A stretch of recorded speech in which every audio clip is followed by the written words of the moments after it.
সুধী দর্শক, স্বাগত জানাচ্ছি সময়ের সাক্ষাৎকারে। আজকে সময়ের আলোর স্টুডিওতে আমরা এমন একজন ব্যক্তিকে পেয়েছি যিনি বহু গুণে গুণান্বিত, অনেকগুলো তার পরিচয়। আমরা আমাদের সময়ের আলোর স্টুডিওতে আজকে উপস্থিত হয়েছেন জনাব মোখলেসুর রহমান চৌধুরী। মোখলেস ভাইকে আমি সময়ের আলোর স্টুডিওতে স্বাগত জানাচ্ছি। কেমন আছেন আপনি? আছি, আল্লাহর রহমতে ভালো। আপনারা সবাই ভালো তো? আলহামদুলিল্লাহ, আমরা ভালো আছি। আমরা জানি যে একসময় দেশ ছেড়ে আপনি লন্ডন প্রবাস জীবন ছিলেন। প্রবাস জীবন থেকে আপনি কতদিন পরে দেশে ফিরেছেন আপনি? আমি প্রায় 18 বছর পরে বাংলাদেশে এসেছি এবং বাংলাদেশ শেষে যদিও দীর্ঘদিন পরে এসেছি, 17 বছর 10 মাসের মতো, কিন্তু এসে আমার ভালো লাগছে। আপনি সাংবাদিকতা থেকে এই রাষ্ট্রপতি কার্যালয়ে যুক্ত হওয়ার বিষয়টা যদি একটু আমাদেরকে সংক্ষেপে বলতেন। সাংবাদিকতা একটা মহান পেশা, একটা নোবেল প্রফেশন। দীর্ঘকাল আমি সাংবাদিকতা করেছি 80-র দশক থেকে, এবং সাংবাদিকতার ক্ষেত্রে নীতি, নৈতিকতা, মূল্যবোধ মেনে আমরা কাজ করেছি। আমরা একটা জীবনকে ব্রত হিসেবে নিয়েছিলাম যে একটা প্রফেশনাল জিল আমাদের মধ্যে কাজ করতো, এবং আমরা জানি যে একটা মিশনারি জিলের মতো নিয়ে আমরা সাংবাদিকতা করেছি। এটার জন্য অনেক কষ্ট করতে হয়েছে, অনেক ত্যাগ স্বীকার করতে হয়েছে। রোদে পড়ে বৃষ্টিতে ভেজে সাংবাদিকতা করেছি, যেমন তেমনি ডিপ্লোম্যাটিক জার্নালিজম করেছি, সংসদের উপরে সাংবাদিকতা করেছি, এবং অনেক ট্রেনিং নিয়েছি, পরে ট্রেনিং দিয়েছি।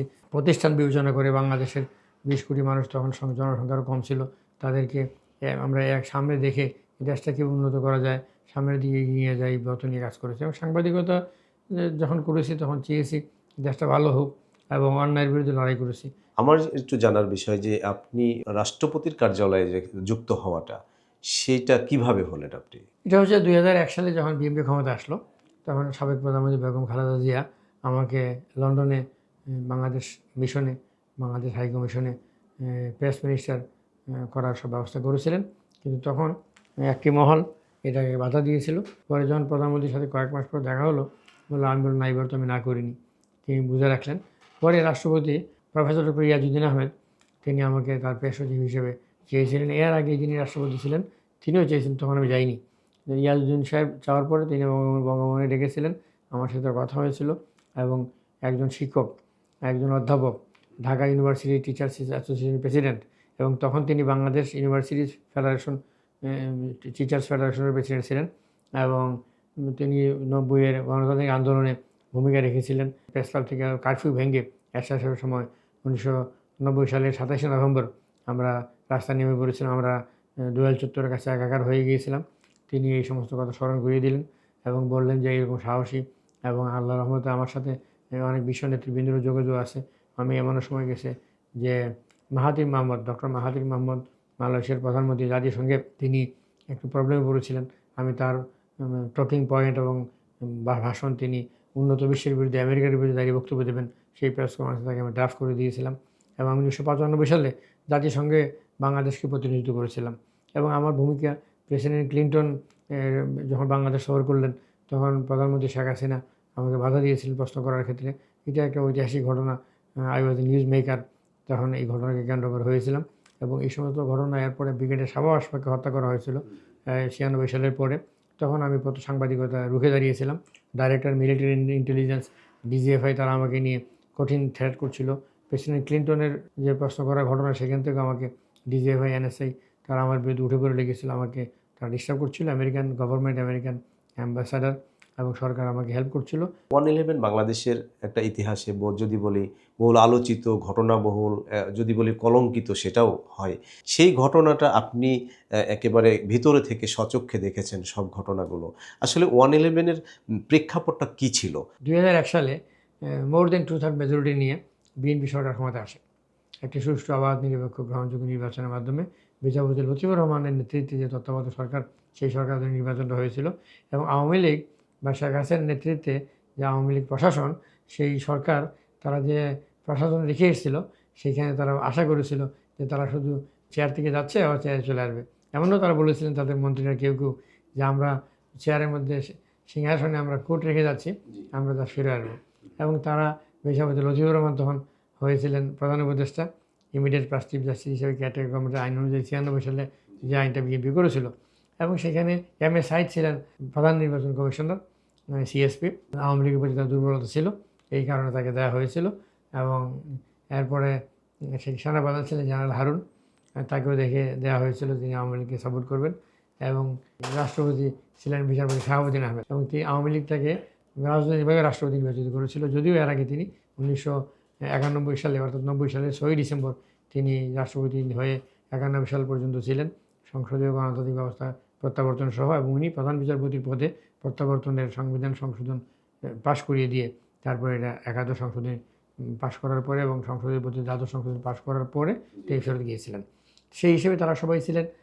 শাহাবুদ্দিন সাহেব দ্বিতীয়বার রাষ্ট্রপতি ছিলেন, শেখ হাসিনা আশা করছিলেন তিনি তাদের মাধ্যমে ক্ষমতায় আসবেন। একটা পর্যায়ে আওয়ামী লীগের নেতৃত্বে বিরোধী দল, যে বিরোধী দলের আসনের সংখ্যা খুব কম ছিল, তারা 62টি সিট পেয়েছিল, এবং সিটের পরে পরে একাধিক আসন নির্বাচন যারা হয়েছিল তাদের 4টা সিট ছেড়ে দিতে হয়েছে, 58 সিট, 2জন এমপি মারা গিয়েছিল, 56 সিটে রেস্ট্রিক্টেড হয়ে গিয়েছিল। তো ফলে যারা দাঁড়ালো সেটা হচ্ছে যে আওয়ামী লীগ ভিন্ন পথে তারা রাজনীতি শুরু করলো। রাজনীতির যে গ্রামার, যে ব্যাকরণ, এটা থেকে তারা দূরে চলে গেল। তারা করলো কি, তারা হঠাৎ করে জাদুঘরের মতো তারা সরকারকে ফেলে দেবে ট্রাম্প কার্ডের একটা রাজনীতি নিয়ে আসলো, এবং দেখা গেল যে প্রশিকার নেতৃত্বে একটা এনজিও, সেই তাদের নেতৃত্বে 100 জন এমপিকে তারা কিনে নেওয়ার জন্য মানে একজনকে 1 কোটি টাকা করে দিয়ে এই প্ল্যানটা তারা করেছিল, এবং পরবর্তীতে ফেল করলো।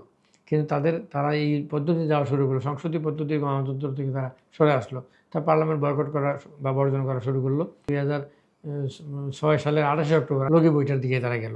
এটা কোনো গণতান্ত্রিক আন্দোলন হতে পারে না। লোকে বইটা নিয়ে হুকুম দিয়ে লোকে বই আন্দোলন করার কথা বলে মানুষকে মারার জন্য, পিটিয়ে মারার জন্য রাজপথে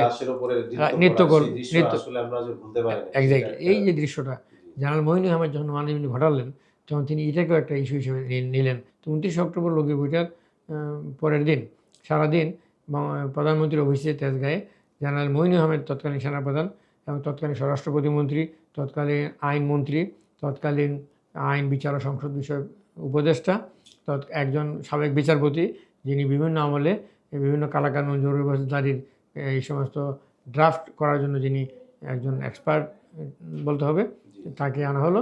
এগুলো সব কিছু রেডি করা হলো। রেডি করার পর 2 সেট কাগজপত্র রেডি করা হলো। একটাতে বিদায়ী প্রধানমন্ত্রী সাইন করবেন, আর রাষ্ট্রপতি ফাইনাল সাইন করে, কাউন্টার সাইন করে, 2জনের সাইন লাগে সংবিধান অনুযায়ী, জরুরি অবস্থা জারি করতে তৎকালীন সংবিধান অনুযায়ী। তো এবং তা আরেকটা ফাইল রেডি করা হলো, আরেকটা সেট, যে সেখানে শুধু রাষ্ট্রপতি সাইন করলে হবে, যে মাননীয় প্রধান উপদেষ্টা ও মহামান্য রাষ্ট্রপতি একসঙ্গে তিনি তখন 2টো দায়িত্ব নিচ্ছেন রাতের 8:30 শপথ গ্রহণের মাধ্যমে, তখন তাকে দিয়ে করা হলো, সেট করা হলো। কিন্তু তৎকালীন এই জরুরি অবস্থা জারির কাগজ রেডি করতে করতে সময় রাষ্ট্রপতি শপথের প্রধান উপদেষ্টা হিসেবে শপথের সময়টা চলে আসলো। তখন প্রধানমন্ত্রী শপথ অনুষ্ঠানে আসলেন, শপথ অনুষ্ঠান শেষ হলো। শেষ হওয়ার পরে রিফ্রেশমেন্ট, একটু চা নাস্তা হাইটি এগুলো হচ্ছে। হওয়ার সময় আমাকে বিদায়ী প্রধানমন্ত্রী বললেন যে আমি কি রাষ্ট্রপতির সাথে আপনি সব বসে আমরা একটা কার্টেসি কল দিতে পারি? আমি বললাম হ্যাঁ, বিদায়ী প্রধানমন্ত্রী আউটগোয়িং প্রাইম মিনিস্টার হিসেবে আপনি একটা কার্টেসি কল দিতে পারেন। তো তখন তিনি বললেন যে একটু কার্টেসি কল। আমি বললাম হ্যাঁ, কার্টেসি কল দেওয়া যাবে, একটু নিয়ম আছে। তো আপনি একটু আগে তো প্রধানমন্ত্রী ছিলেন। তিনি বললেন হ্যাঁ। তো আমি বললাম আপনার সাথে কে থাকবে? তিনি বললেন সাইফুর রহমান, মান্নান ভূঁইয়া, ডক্টর খন্দকার মোশাররফ হোসেন, ব্যারিস্টার মওদুদ আহমদ এবং সালাউদ্দিন কাদের চৌধুরী। এই 4 জন মন্ত্রী, একজন উপদেষ্টা প্রধানমন্ত্রীর, তারা থাকবেন। এবং সেখানে রাষ্ট্রপতির বসে আমরা বসলাম এই চা চক্রের পর। তাদেরকে আমরা VIP 1-এ বসালাম, এবং সেখানে সাবেক প্রধানমন্ত্রী আমাদের সাথে আলাপ করলেন, বললেন যে দেশের যে অবস্থা, এই অবস্থা জরুরি অবস্থা ছাড়া আইন শৃঙ্খলা ট্যাকল করা যাবে না। এবং তিনি বললেন জরুরি অবস্থা জারি সকল কাগজপত্র রেডি করেছি, এবং একটা সেট ছিল আমি আর রাষ্ট্রপতি সাইন করব, কিন্তু যেহেতু আমার ক্ষমতা শেষ হয়ে গেছে, এখন রাষ্ট্রপতি দায়িত্ব গ্রহণ করে ফেলেছেন, জরুরি অবস্থা জারির কথা আপনাকে কে বলেছে? প্রথমে তিনি নাম বলতে চাননি, পরে এক পর্যায়ে আমি নাম ওনার কাছ থেকে বের করলাম, আমি জেনারেল মঈন। আমি বললাম যে জেনারেল মঈন এটা বলে থাকলে দ্যাট ইজ সামথিং ডালমি কুচ কালা হয়। তো তিনি বললেন যে এটা তো দেশের এই পরিস্থিতির কথা বলেছে আমাকে। তাই আমি বললাম এই পরিস্থিতির কথা বলেছে, বা তার অন্য একটা ইন্টেনশন আছে এই জরুরি অবস্থা দিয়ে। তিনি বললেন তাহলে আপনি কী করবেন? আমি বললাম জরুরি অবস্থা জারি করা লাগবে না, তো ল অ্যান্ড অর্ডার ট্যাকল করা যাবে। এবং ইনেট টু সিভিল পাওয়ার CRPC-তে আমাদের প্রভিশন আছে, বিধান আছে, আমরা সশস্ত্র বাহিনী আর্ম ফোর্সেস আমরা নিয়োগ করতে পারবো, আইন শৃঙ্খলা আমরা ঠিক করে ফেলবো ইনশাআল্লাহ, জরুরি অবস্থা থেকে যাওয়া যাবে না। এবং জেনারেল মঈন তখন আর্মির জন্য ম্যাজিস্ট্রেসি পাওয়ারও চাচ্ছিলেন। আমরা বললাম এটাও দেওয়া যাবে না, এটা সিভিল সার্ভিসের একটা ইনহেরিটেড একটা পাওয়ার। বেগম জিয়া পরে বাসায় গেলেন, এবং এরপর বেশ কয়েকবার 3বার অ্যাটেম্প দিলেন, ন্যূনপক্ষে 3বার জেনারেল মঈন জরুরি অবস্থা জারি করার।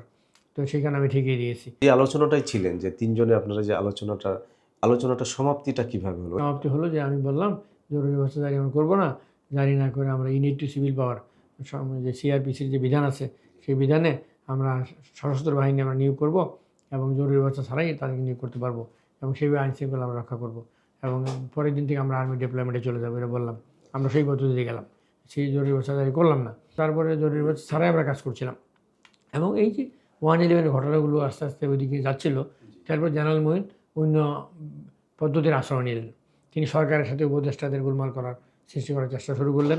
আমরা যখন সশস্ত্র বাহিনী নিয়োগ করলাম ইউনিট টু সিভিল পাওয়ার, তিনি সেখানে ভিতর থেকে সেনাবাহিনীর একটা অংশকে, গোয়েন্দা সংস্থার একটা অংশকে, সিভিল সোসাইটির একটা অংশকে, যারা ক্ষমতা লোভী, যারা পাওয়ার মঙ্গার, যারা বিভিন্নভাবে সরকারের সাথে যুক্ত হয়ে গিয়েছিলেন, একটা হচ্ছে সিভিল সোসাইটি, একটা হচ্ছে পলিটিক্যাল পার্টির একটা অংশ, সব দলের মধ্যে ছিল। পরবর্তীতে 111 হওয়ার পরে, সংস্কার পদ্ধতি হওয়ার পরে জনগণ দেখতে পেরেছে, আমি আগেই দেখতে পাচ্ছিলাম আল্লাহর হুকুমে।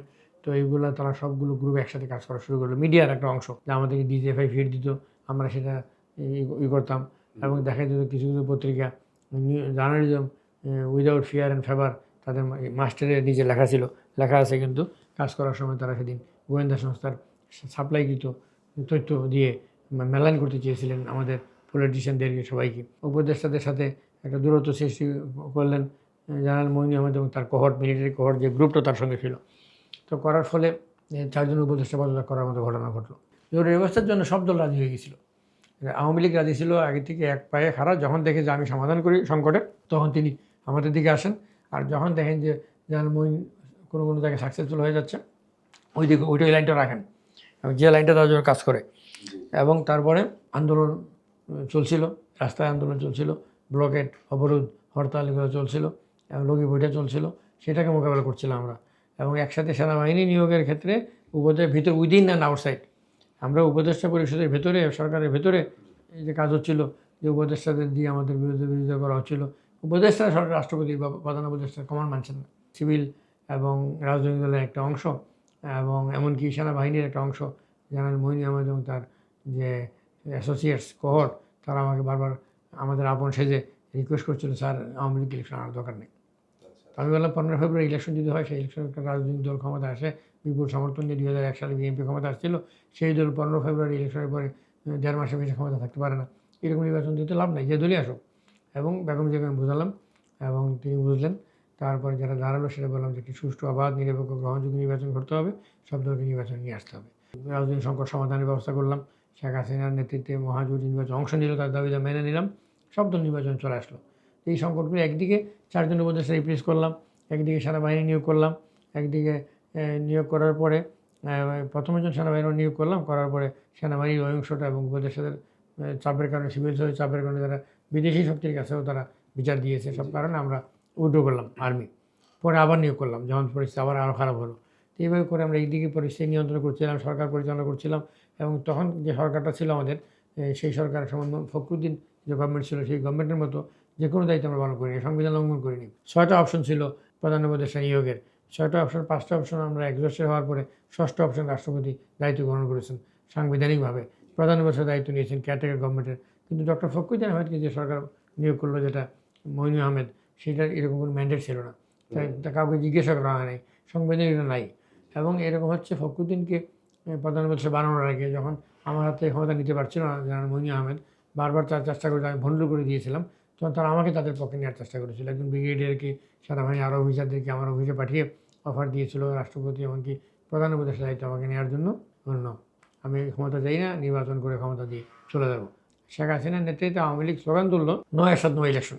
সব দলকে আমরা বললাম এই এরশাদ উইথড্র করলে আবার আওয়ামী লীগকে এত কষ্ট করে নির্বাচন নিয়ে আসলাম, এটা যদি ভণ্ডুল হয়ে যায় তাইলে তো সব কিছু আমাদের প্রয়াস ব্যর্থ হয়ে যাবে। এবং এরপরে মিলিটারি যে ক্ষমতা দখল করার যে পরবর্তী 111 হলো, সেটা হওয়ার যে আমি আশঙ্কা করছিলাম, সেই দিকে এগিয়ে যাবে।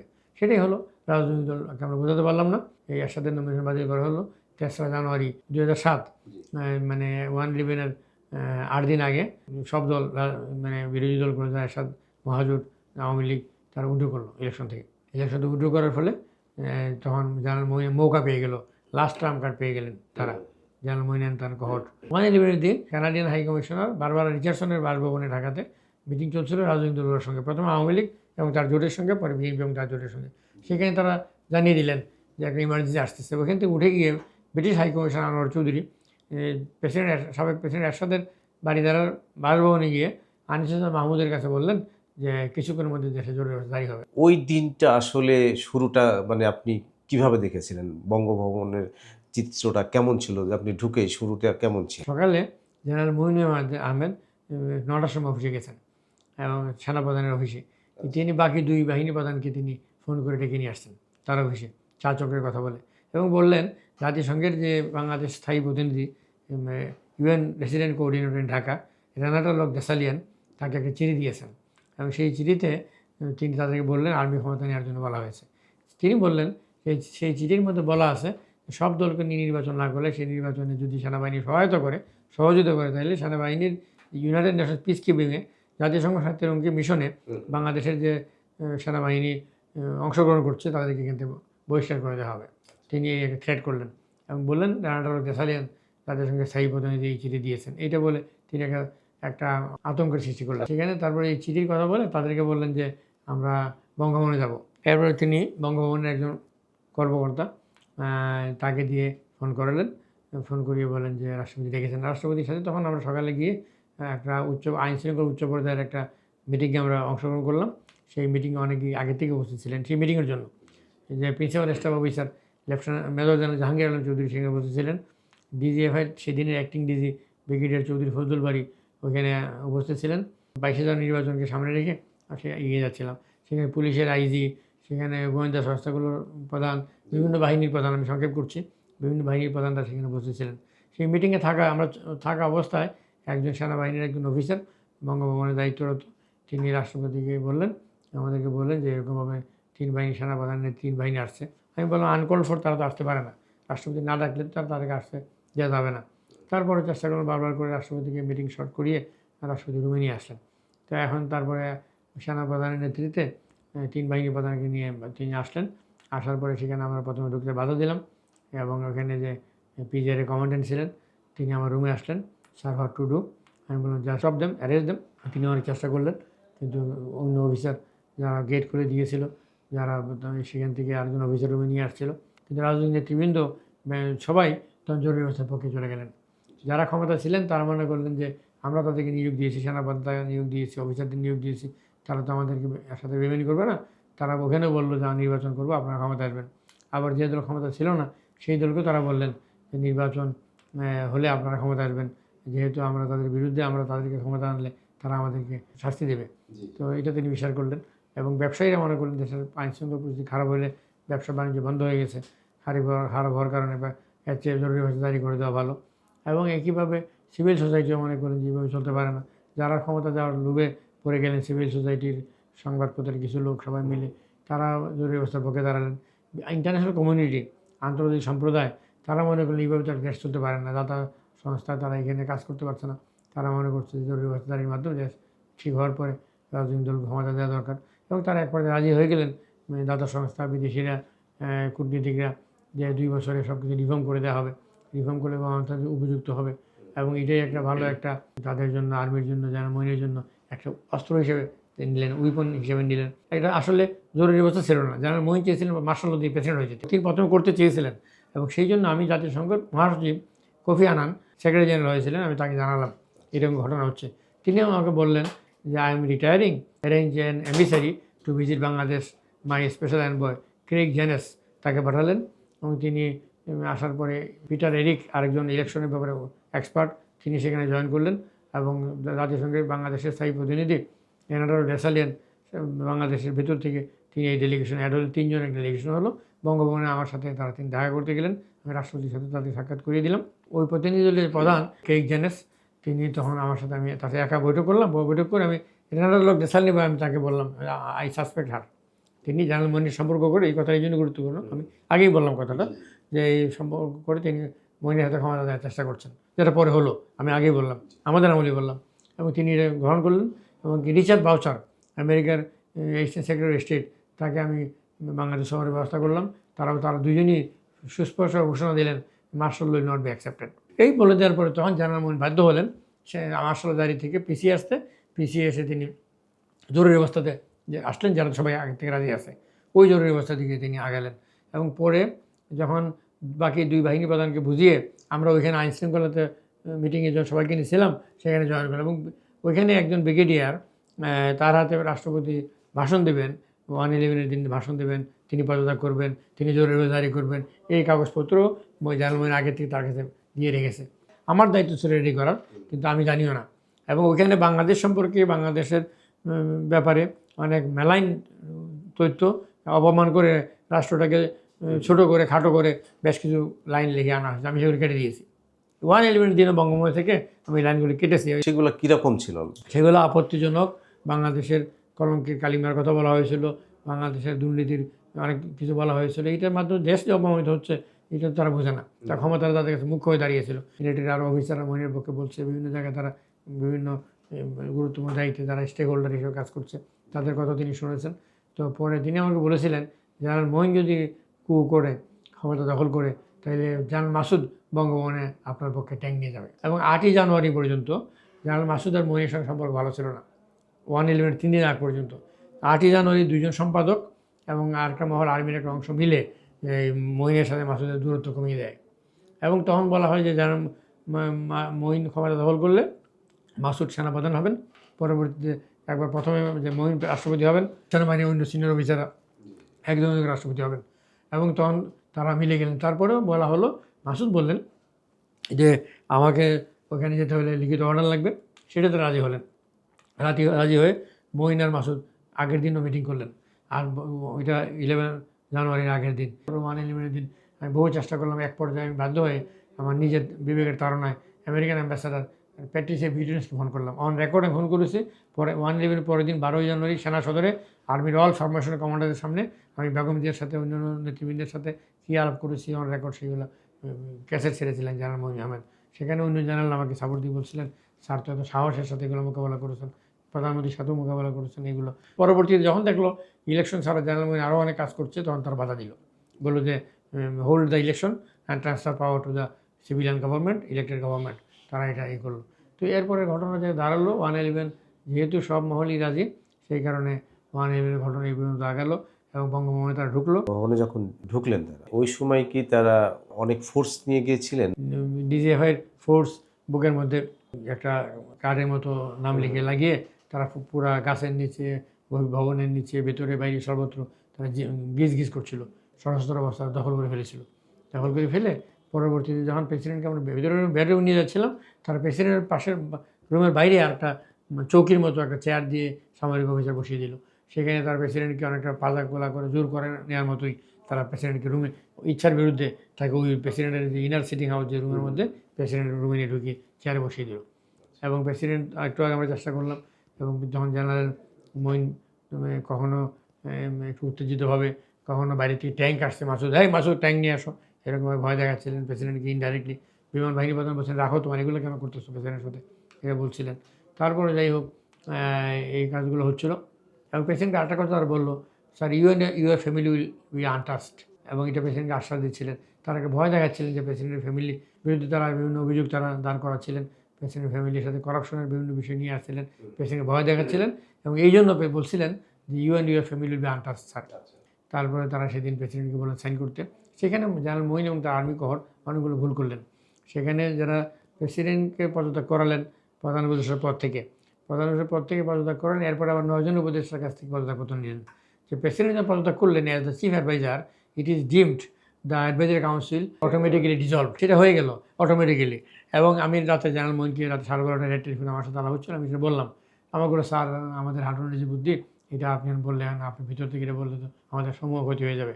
আমি সেই সময় আরও কয়েকটা কথা বলেছিলাম, না তারা জোর করে ক্ষমতা নিয়েছে, আনকল ফর তার বঙ্গভবনের সেই সব দেশি মিডিয়ায়, দেশি বিদেশি মিডিয়ায় আমি বক্তব্য দিচ্ছিলাম। আমি মিন্টু রোডের বাসভবন থেকে 35 মিন্টু রোড থেকে সাংবাদিকরা যাচ্ছিলেন, পত্রপত্রিকা লিখছিলাম, মানব জমিনের জনতার চোখে আমি 22টা সিরিজ আমি বঙ্গভবনের দিনগুলো আমি কলাম লিখে যাচ্ছিলাম। আমাকে এরপরে তারা সরিয়ে দিয়েছিল 1/11 দিন বঙ্গভবনে, আমাকে নাকি তারা লাঞ্ছিত করেছে, সরিয়ে দিয়ে তারা এটা করেছিল, যাদেরকে দায়িত্ব দিয়ে তারা এটা করে না। কিন্তু পরবর্তীতে আমি যেহেতু বক্তব্য দিয়ে যাচ্ছিলাম, মিডিয়াতে বক্তব্য দিচ্ছিলাম, লিখে যাচ্ছিলাম, তখন আমাকে মগবাজারে 2007 সালের 26শে ফেব্রুয়ারি আমাকে তারা গুলি করে হত্যা করার চেষ্টা করেছিল ডিজিএফআইকে দিয়ে। 7ই সেপ্টেম্বর 2007 বায়তুল মোকাররম খতিব মাওলানা ওবায়দুল হকের জানাজা থেকে আমাকে তুলে নিয়ে যেতে যাচ্ছিলো। এইভাবে আমাকে যখন বারবার করছিল তখন একটা পর্যায়ে 1 বছর 3.5 মাস পরে 111-এর সাথে সাথে গেলে বলতো আমি পালিয়ে গেছি। ভাষণটা আমি 2 ঘন্টা 11:30 পর্যন্ত নিয়ে গেলাম। কিন্তু পলিটিক্যাল পার্টিগুলোর সহায়তা না পাওয়ার পর তারা সবাই কনভিন্সড হয়ে গেল জরুরি অবস্থা হলে তাদের লাভ হবে। পরে ওই দিন রাত্রে তারা প্রধান উপদেষ্টা নিয়োগের চেষ্টা করলেন। ডক্টর ইউনূসের সাথে যোগাযোগ করলেন। এরপরে ইউনূস শাহ ফখরুদ্দিনের নাম বললেন। ইউনূস সাহেব যদি 5 বছরের জন্য হতো, লম্বা সময় হতো, উনি রাজি ছিলেন। উনি 2 বছরের জন্য রাজি হচ্ছিলেন না। তো যাই হোক, তারা উনি বলেন যে আমার বন্ধু ডক্টর ফখরুদ্দিনকে নিতে পারেন। ডক্টর ফখরুদ্দিন সাহেব তখন এর আগে বাংলাদেশ ব্যাংকের গভর্নর ছিলেন। গভর্নর থাকা অবস্থায় আমার সাথে 2 বার যোগাযোগ করেছিলেন। তিনি আমাদের সময় অর্থ উপদেষ্টা হতে চেয়েছিলেন। এবং যেহেতু আমরা খালেদা জিয়া এবং শেখ হাসিনা 2 নেত্রীর সঙ্গে আলাপ করে আমরা কাজ করেছি, সেই ক্ষেত্রে আমার শেখ হাসিনা আমাকে বলেছিলেন যে তিনি বাংলাদেশ ব্যাংকের গভর্নর ছিলেন এবং গভর্নর মেয়াদ শেষ হয়ে যাওয়ার পরে, গভর্নরের যে বয়স সীমা অতিক্রম করে যাওয়ার পরে তাকে বিএনপি PKSF-এর পল্লী কর্ম সহায়ক ফাউন্ডেশনের এমডি হিসেবে দায়িত্ব দিয়েছে। এবং তিনি বিএনপির লোক, তাকে আমরা উপদেষ্টা মানি না। 2 বারই চেষ্টা করা হয়েছিল। প্রথমবার রাষ্ট্রপতি এবং রাষ্ট্রপতির পরিবার আমাকে বলেছিল, আমি বললাম যে এটা শেখ হাসিনা ভেটো দিয়েছেন। ফখরুদ্দিন সাহেব উপদেষ্টার হওয়ার ওই সময় ওই দিনেরটা চিত্রটা কেমন ছিল? ফখরুদ্দিন সাহেব 12ই জানুয়ারি শপথ দিয়েছিলেন এবং তার আর্মিগুলো ছিল, সেনাবাহিনীর যে গ্রুপটা জেনারেল মঈনের সাথে কাজ করছিল, যে গ্রুপটা আমাকে বঙ্গবন্ধু বের করতে চেয়েছিল, ফখরুদ্দিন শপথ অনুষ্ঠানে আমাকে দাওয়াত দেয়নি এবং বিএনপি ওই অনুষ্ঠান বর্জন করেছিল এবং বিএনপি তখন বুঝে ফেলেছিল। বেগম জিয়া ততক্ষণে বুঝতে পেরেছিলেন যে জেনারেল মঈন আহমেদ উল্টার ডিরেকশনে যাচ্ছে। আমি যা যা বলেছিলাম, প্রেডিকশন করেছিলাম, সেটা বোঝা গেল। ফলে এই অনুষ্ঠানটা একতরফা হয়ে গেছিলো। এই অনুষ্ঠানে শেখ হাসিনা, আওয়ামী লীগ এবং তার পক্ষের যারা, তারা অনুষ্ঠানে। আমি 11 তারিখের আগের ওই দিনের বঙ্গভবনের যে চিত্রটা, পরিবেশটা কেমন ছিল? একটা ভীতিকর পরিবেশ ছিল। সেখানে প্রতিদিনের মতো যে পরিস্থিতি তা ছিল না। সারা বঙ্গভবন অস্ত্র শস্ত্রে সজ্জিত হয়ে গোয়েন্দা সংস্থা এবং আর্মির অফিসার যারা সেখানে, যারা মাসুদকে ডেকে নিয়ে এসেছিলো, অন্যদেরকে ডেকে নিয়ে এসেছিলো, বঙ্গভবনের সিংহ দরজা খুলে দিয়েছিল। ভিতর থেকে যারা কাজ করছিল, 111-এর যদি কাউকে আগে আটক করতে, তার ভিতরে যারা কাজগুলো করছে তাদেরকে আগে ধরতে হবে। এবং যারা মাসুদ পরে এসছেন এবং যখন প্রেসিডেন্ট তাকে, আমার কথা অনুযায়ী তিনি প্রেসিডেন্ট বললেন আপনারা জারি করতে যাচ্ছেন জরুরি অবস্থা, এবং সেনাপ্রধান বললেন স্যার আপনাকে তো বিদায়ী প্রধানমন্ত্রী আপনাকে বলে দিয়েছেন, সবাই রাজি, একমাত্র মোখলেস স্যারের বিরোধিতা করছেন। রাষ্ট্রপতি বললেন যে কথা তো ঠিক আছে, তো এটা তো দেশে ভালোর জন্যই করছেন, তো এখন যেন মাসুদ কী বলে জানতে চাই। তখন তারা মাসুদকে বাইরে, মাসুদ 9 ডিভিশন থেকে 200 সৈন্য নিয়ে রাজুকের কাছাকাছি জুড়ে এসেছিলেন, ওয়েট করছিলেন। তখন মাসুদকে যখন ডাকা হলো, তখন মাসুদ বঙ্গভবনে এসে ঢুকলেন। ঢুকে এসে তাদের মাসুদকে জিজ্ঞেস করলেন, মাসুদ মহিনকে সাপোর্ট দিলেন। তৎকালীন প্রধানমন্ত্রী বেগম খালেদা জিয়া এবং আওয়ামী লীগ সভানেত্রী শেখ হাসিনার কাছে প্রস্তাব গিয়েছিল যে তারা সরকার গঠন করবে, তাদেরকে যাতে কোনোভাবে কোনো রকম মানে ক্ষতিগ্রস্ত করা না হয় বা তাদেরকে কোনো বিচারের আওতায় না নেয়, এই একটা সমঝোতা করা যে প্রস্তাব দিয়ে নিয়ে যাওয়া হয়ে গেছিল 2 নেত্রীর কাছেই। সেই প্রস্তাবটা এবং 2 জন মানে ম্যাডাম, আমরা জানি যে ম্যাডাম খালেদা জিয়া ডিনাই করেছিলেন যে তাদেরকে ক্ষমতায় দেওয়া হবে, ক্ষমতায় দিলে তাদের যাতে কেউ, বাট শেখ হাসিনা সেটা মানে গ্রহণ করেছিলেন। সেই গল্পটা যদি একটু বলতেন। জেনারেল মঈন আহমেদ তার কয়েকজন অফিসার যারা বেগম জিয়ার সাথে ক্লোজ, তাদেরকে বেছে নিলেন, তাদেরকে পাঠালেন বেগম জিয়ার কাছে, প্রস্তাব দিলেন যে ইলেকশন হবে, বেগম বিএনপি 2/3 মেজরিটি পেয়ে ক্ষমতায় আসবে এবং তাদেরকে বিচার করতে পারবে না।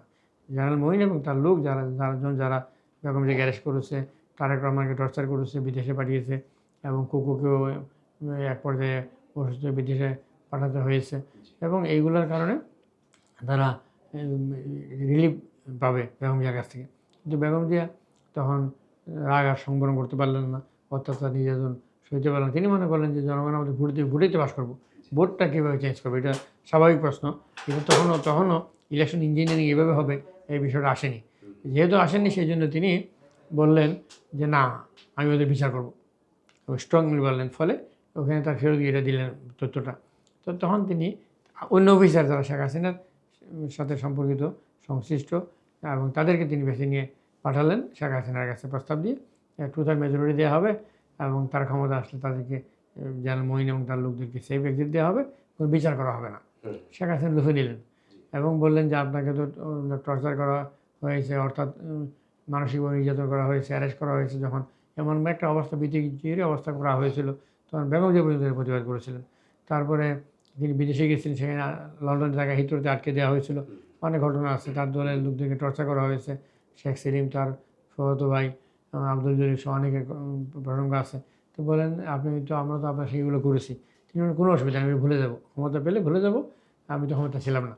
আপনি 1/11-এর ওই সময়কার এমন কোন ঘটনাটা যেটা আপনি আসলে এখনো হয়তো কোনো কারণে হয়তো বলতে পারেন নাই, সেইটা আসলে মানুষের জানা দরকার, যা অনেক ভিতরের খবর যেটা এখনো বিভিন্ন কারণে হয়তো বলতে পারেন নাই, সেরকম কোনো ঘটনা আপনার মনে পড়ে? বাংলাদেশের যে গতি প্রকৃতি, রাজনীতির গতি প্রকৃতি, ন্যাশনাল ইন্টারন্যাশনাল রিলেশনস এবং ইনার অ্যান্ড এক্সটার্নাল যে পলিটিক্স, এটার যে একটা ইয়ে ছিল, একটা যে মেকানিজম ছিল এটাকে, এটার যে একটা way of running the country Bangladesh, যেটা 96 থেকে 2001 পর্যন্ত আওয়ামী লীগ ক্ষমতা ছিল। এর আগে পরে বিএনপি ছিল, জাতীয় পার্টি ছিল, একটা সিস্টেম আমরা চলছিলাম। সেই সিস্টেম আর না থাকলো না। Fabrication, social fabrication, state fabrication নষ্ট করে দিয়ে গেছেন। যেমন তিনি যেটা করেছেন, পরে ইন্ডিয়ার কাছে আমাদের এম্বেডেড করে দিয়ে গেছেন। করাপশন, গুম খুন, এই সংস্কৃতি বাংলাদেশ ছিল না। এটা 1/11-এর পরে সৃষ্টি হয়েছে। এটা বাই প্রোডাক্ট অফ 1/11। 1/11-এর মাধ্যমে ক্ষমতাটা দিয়ে গেছে একটা ফ্যাসিস্ট সরকারের হাতে। ফ্যাসিজম বাংলাদেশে চালু হয়েছে। এটা হচ্ছে 1/11। এই 1/11-এর মাধ্যমে বাংলাদেশে যেটা হয়েছে সেটা হলো যে জেনারেল মঈন জানতেন যে তিনি দুই নেত্রীকে মাইনাস করবেন। কেন মাইনাস করবেন? তার প্রেসিডেন্ট হওয়ার জন্য মাইনাস করবেন। এবং এক পর্যায়ে তিনি বললেন যে তিনি তাদেরকে আবার সসম্মানে ফেরত দেবেন, সারা জীবন তাদেরকে সম্মানী ভাতা দেবেন, তাদের সম্মান দিয়ে রাখবেন। বিনিময়ে তিনি হবেন প্রেসিডেন্ট, আর দুই নেত্রী, একজন হবেন প্রধানমন্ত্রী, একজন বিরোধী নেত্রী, যে হবেন জনগণের যাকে ভোট তাই হবেন। অর্থাৎ তিনি সব কিছুই মানতে রাজি। দুর্নীতির বিরুদ্ধে অভিযান করবেন, এখন পর্যন্ত দুর্নীতি আর নাই, সবাইকে ছেড়েও দিচ্ছেন। অর্থাৎ সব কিছুই ছিল সাজানো, উদ্দেশ্য ছিল একটাই, তিনি হবেন প্রেসিডেন্ট। আমাদের দেশের সবসময় বলা হয় যে সব কিছুতে প্রতিবেশী দেশ ভারতের একটা প্রভাব থাকে। 1/11-এর দিনের ঘটনায় বা ওই দিন বা ওই সময় আগে পিছিয়ে দু একদিন সীমান্তের ওপার থেকে কি কোনো রকম প্রভাব খাটানো বা সরাসরি কোনো হস্তক্ষেপ করা এরকম কি ঘটেছিল? জেনারেল মঈন তখন লেফটেন্যান্ট ছিলেন, আর্মিতে মাত্র জয়েন করেছেন, সেকেন্ড লেফটেন্যান্ট। তখন তিনি বঙ্গভবনে খন্দর মুস্তাকের সিকিউরিটি দায়িত্বে ছিলেন 3 দিন। দেয়াল টপকে সেখান থেকে গিয়ে তিনি 3রা নভেম্বর খালেদা জিয়ার পক্ষে যোগ দিয়ে দিয়েছিলেন। তারপরে বিএনপি তাকে নিয়েছে এবং তার সাথে ইন্ডিয়ার একটা ভালো সম্পর্ক ছিল। তার ফ্যামিলির, তার সহোদর অনেকে ইন্ডিয়ার সঙ্গে বিভিন্ন কানেকশন ছিল, আমি এখন বিস্তারিত যাচ্ছি না। এবং 1/11-এর দিন ইন্ডিয়া মনে করছিল জেনারেল মঈন সাথে ইন্ডিয়ান কানেকশন আছে এবং এটা খারাপ হবে না। আর পাকিস্তানকে বোঝাচ্ছিল, পাকিস্তানি মিলিটারি অ্যাটাচ ছিল আওয়ামী লীগ আমলে, শেখ হাসিনার 96 থেকে 2001 সময়ের ভেতরে, ওই সময়ে উনি পাকিস্তানি মিলিটারি অ্যাটাচে ছিল। তো উনি পাকিস্তানকে বোঝাইছিল আমি তো আপনাদের লোক বলে আমাদেরকে দিয়েছিল, ওইটাও হিপনোটাইজ করার চেষ্টা করছিল। আরেকটা ঘটনা ঘটেছিল, যখন আমাদের সময় 2006 ভারতের তৎকালীন acting high commissioner S Chakraborty, Sarbajit Chakraborty, তিনি আমাকে বলেছিলেন, আমি তাকে বঙ্গবন্ধু বললাম, look we serve our country Bangladesh, we uphold our sovereignty and independence, you do yours.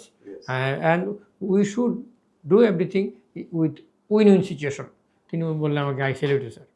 এবং তিনি বললেন যে আমাদের সম্পর্ক এরকমই হওয়া উচিত। কিন্তু আমাদের অনেক বাংলাদেশের আপনাদের অনেকে আছেন দাদা দাদা দেখে পাগল হয়ে যায়, তারা সব কিছুই করে যায়। তো সেটা হচ্ছে জেনারেল মঈনও ইন্ডিয়ার কাছে মাথা নত করেছিলেন। তিনি 6টা ঘোড়া নিয়ে এসেছিলেন এবং হর্স ডিপ্লোমেসির মতো করেছিলেন। প্রণব মুখার্জির কাছে তিনি মাথা নত করেছিলেন, তিনি ইন্ডিয়ার সাপোর্ট চেয়েছিলেন।